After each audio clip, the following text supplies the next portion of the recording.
Good morning, Saugus. I'm Mykhail Tezai, and today's Friday, March 27th. And I'm Cardan Watson. This is SNN, live from D5.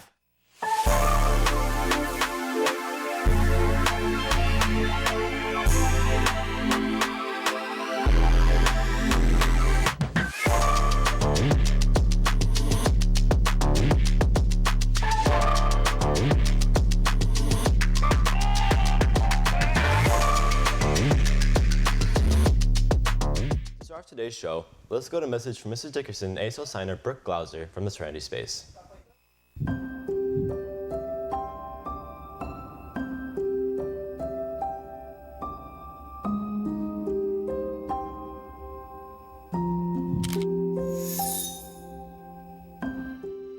Good morning, Saugus, and happy Friday.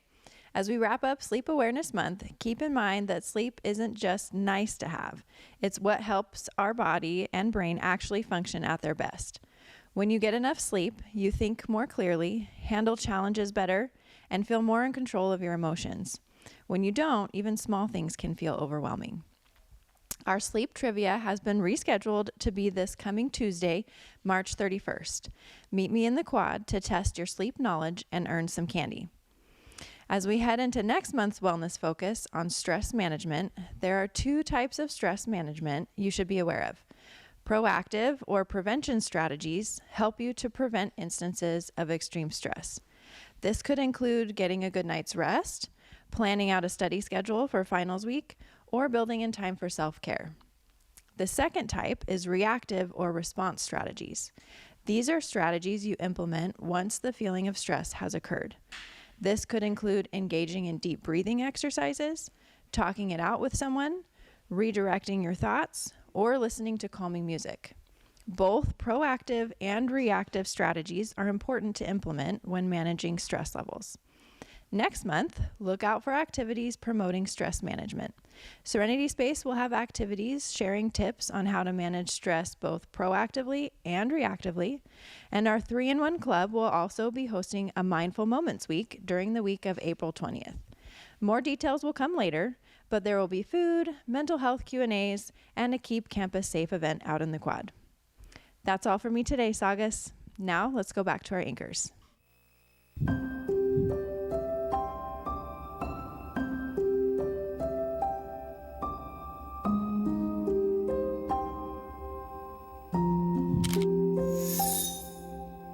For today's fact of the day, we thought we'd reflect on another woman in history.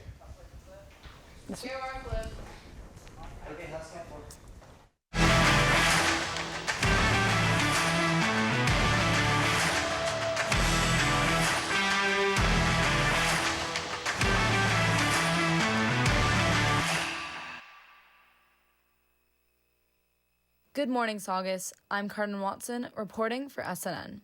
In honor of Women's History Month, we thought we'd tell you about Helen Keller. Helen Keller was an American author, educator, activist, and one of the first deaf-blind individuals to earn a college degree, using this feat to help advocate for the rights of people with disabilities. She was born on June 27, 1880, in Alabama. At just 19 months old, she became ill, which caused her to lose both her hearing and her sight. As she was unable to see or hear, she couldn't communicate properly. But to try and solve this, at the age of 7, she began working with her school teachers to create a unique system of communication by spelling words into her hand. This method finally began to show promise when Keller connected the hand-spelled word water with the sensation of water flowing over her hand. This helped her understand that objects have names, allowing her to rapidly develop language skills from that point on. From there, Keller went on to read Braille, write, and eventually speak.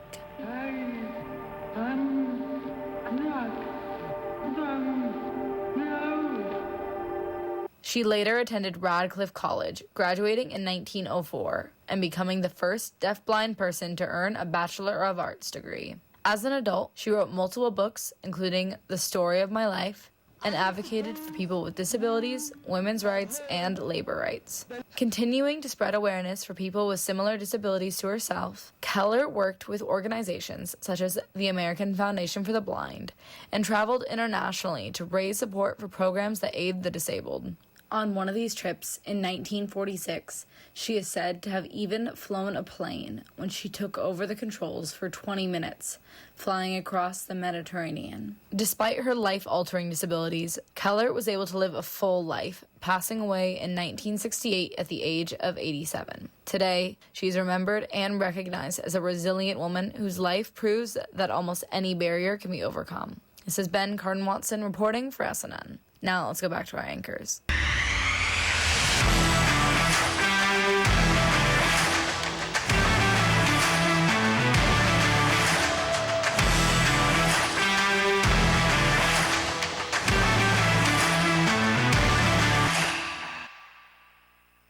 Whoa, Helen and Keller seem to have done the impossible. Please stand for the flag salute. Please stand. Place your right hand over your heart. Ready, begin. I pledge allegiance to the flag of the United States of America and to the republic for which it stands, one nation, under God, indivisible, with liberty and justice for all. You may now be seated. Seniors, you can submit to this year's 2026 Senior Slideshow. Senior Slideshow is a highlight reel of memorable moments you seniors submit from any point throughout your childhood and high school life. Pictures or videos can be submitted to the SNN Instagram or email listed below. Pictures are due May 8th.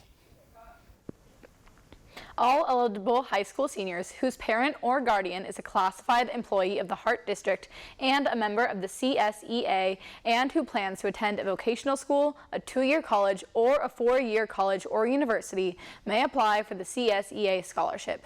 Pick up and return a completed application along with an essay to the counseling office by May 30th. Now, let's go to Priscilla Peñate with today's Saugus Sports Update.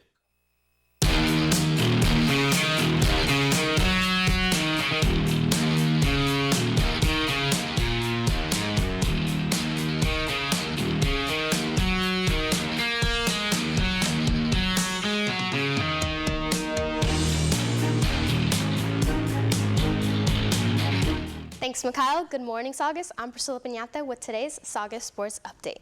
Today, baseball will compete at Buena High School at 3:15. Also today, boys tennis will swing against Rio Mesa at Saugus at 3. Tonight, boys lacrosse will play Dos Pueblos at 5:30. That's all for me. Now let's go to Jordan, France, with a look at an amazing young woman from the Middle East who's not much older than all of us, Malala Yousafzai.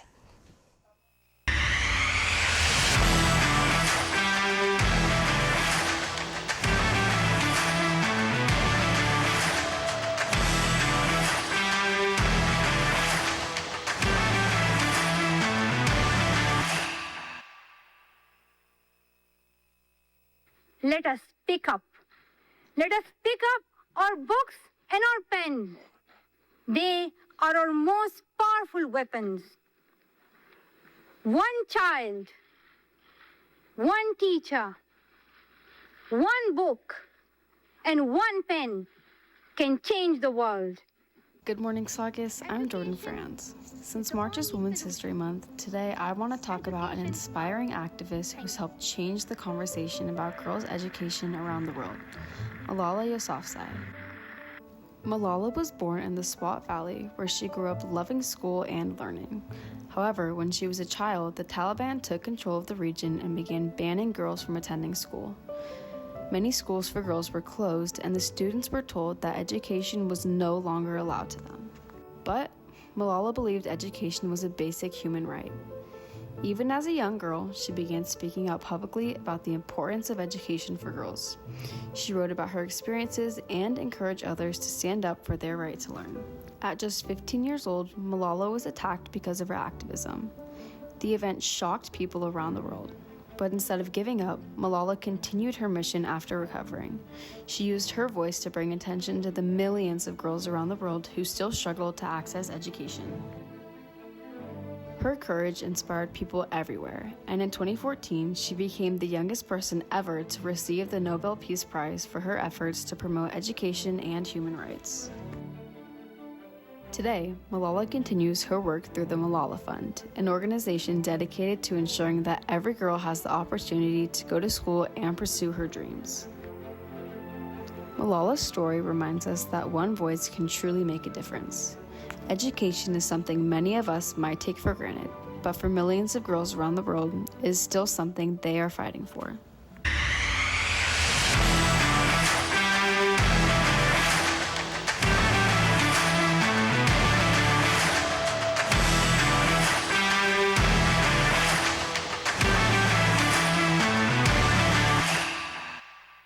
Thank you, Jordan. To this day, Malala continues to inspire us all with her strength and resilience. Project Linus is hosting a nonprofit Make a Blanket Day where students can receive service hours for making blankets to donate to those in need. The day will be this Saturday, March 28th from 10 a.m. to 4 p.m. at the COC East Gym. The Regional Admissions Counselors of California will be hosting an out-of-state college fair on Wednesday, April 1st at lunch in the Saugus High School Library. All students are invited to attend. There will be college admissions counselors from a variety of colleges from throughout the United States in attendance. Advanced registration is required and will close at 8 p.m. tomorrow, so register quickly at the link below. That's all for today. I'm Mykhail Tezai. Stay tuned for SNN Radio and Saugus Today. And I'm Cardan Watson. Have a great day, a great weekend, and SNN will be back on Tuesday.